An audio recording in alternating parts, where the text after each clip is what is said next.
পাহাড়টি কিভাবে কিনবো, কোথায় পাবো, কে চিনবে, কে আমাকে চিনাবে? হ্যাঁ, বিষয় আসলে ওটি নয়। বিষয় হলো আমার একটি নদী আছে, সেই নদীটি বিক্রি করে আমি একটি পাহাড় কিনতে চাই। আপনারা নিশ্চয়ই জানেন পাহাড় থেকে নদীর দাম অনেক বেশি। ছোটবেলায় আমি যখন রাস্তার পাশ দিয়ে যেতাম তখন আমার খুব ইচ্ছে হতো পাহাড়ের দিকে তাকাতাম, সেই উঁচু চূড়া, সেটি থেকেই আমার খুব ইচ্ছে হলো আমি একটি পাহাড় কিনব।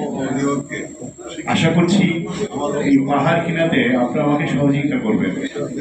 এই পাহাড় আমাদের সাথে থাকুক, পাহাড়ের মতো চিন্তা ভাবনা আমাদের হোক, পাহাড়ের মতো আমাদের হৃদয় হোক, পাহাড়ের মতো আমাদের মানবাধিকারের কাজগুলো হোক।